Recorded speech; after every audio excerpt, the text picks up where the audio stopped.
everyone. So in this video, I'm going to talk about how to register for a study visa from Hong Kong. So I want to share this video because the whole process was very complicated. So I want to make this video to clarify what documents you need and what to expect when registering for a study visa for Spain. Let's get started. First, you need your national visa application. You need to fill in the document to the best of your ability. If there's some spaces that you can fill, then it's fine. So second of all, you need a photograph. So you need a recent photograph, typical passport photo. Number three, you need a valid unexpired passport. So check if your passport is almost expired. If not, go ahead and renew your passport as soon as possible. So the fourth document you need is the proof of acceptance for study. What you need is basically your acceptance letter from the Spanish university that you're going to go study in Spain. Number five, proof of financial means. So it says original and copy of the documents, 3-month bank statements. So I'm going to show how much money you need to prove to show that you can live independently in Spain. Number six, the health insurance. I highly recommend buying a health insurance from Spain because if you buy in Hong Kong, you need it to be translated into Spanish, and that may cost quite a lot of money. And I suggest looking at maybe through your university website that they might recommend some health insurance companies that they might have a partnership with. So number seven, round trip flight reservation. This is only for a short-term visa, but I'm staying in Spain for 1 year and they later did require me to send my flight itinerary to prove that I'll actually be going to Spain. For the next document, you need the criminal record check certificate. So what you need to do to get this certificate is you need to request to the Spanish consulate of Hong Kong saying that you will be basically going to study in Spain for the upcoming semester and you need a no criminal check certificate.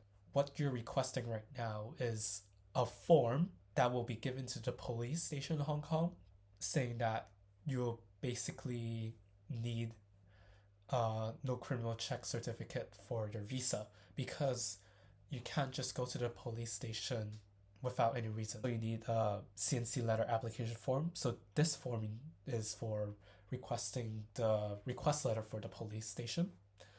So you need your passport copy, HKID copy, and school admission letter from Spain.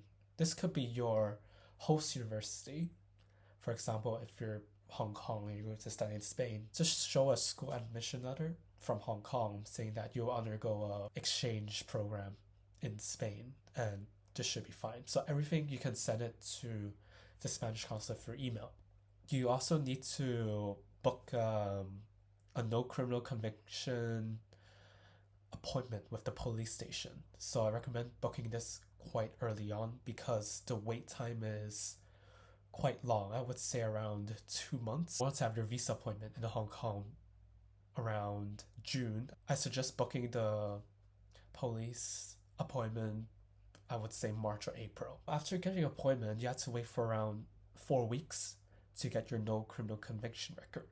So you need to go back to the Spanish consulate and collect this letter. But this is not enough because it says foreign documents must be legalized or apostilled, where applicable must be submitted together with an official translation into Spanish. So after you collect your no criminal conviction record, you can go to any of the Home Affairs office in Hong Kong for declaration. So what this essentially means, you need the no criminal conviction certificate to be declared to be true and accurate. That's what you need to do. In Home Affairs office, they will staple the declaration and the no criminal conviction certificate together. And you need to bring those documents to the High Court.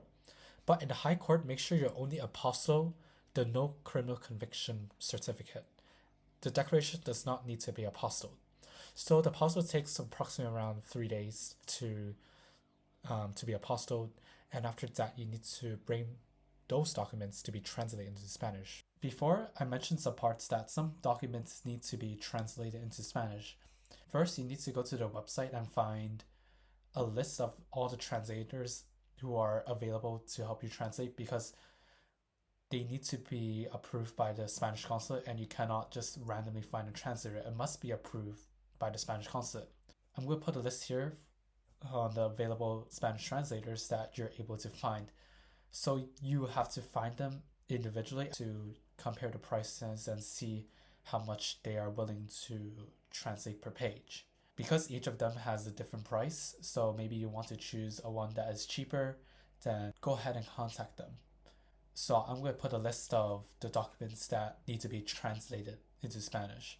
So moving on, you need a medical certificate, and I suggest you to use the form listed on the website. So I'll attach the photo here, and you should use this certificate and give it to your family doctor to sign it, because if you don't use this form, the process will be more complicated. For example, they might need additional forms or additional blood tests to prove that you don't suffer from these diseases. So just use the form. So before going to your appointment, you have to, of course, book an appointment slot. So you need to go down to the bottom of the website, and it will say schedule an appointment, and you click here.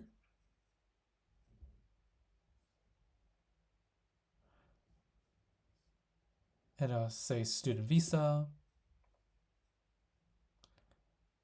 and then it'll give you a selection of days. So today is the October 26th. So the next available appointment is basically 1 month later. So make sure you book your appointment at least 1 month before you want to have your appointment. What was the experience like going to the Spanish consulate for the appointment? It was pretty easy, so I gave them all the documents, but I had, for example, the medical certificate, because I did not use their form. They told me to resend them again. And for the payment, you're going to pay their administration fee on that day. Once you finish your appointment, they're going to give you a paper. The paper includes a unique number, and you are able to use this number to go online.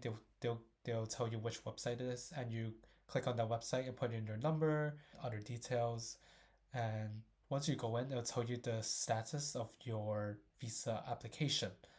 So if it says resuelto, means you're able to collect your visa. Resuelto basically means resolved.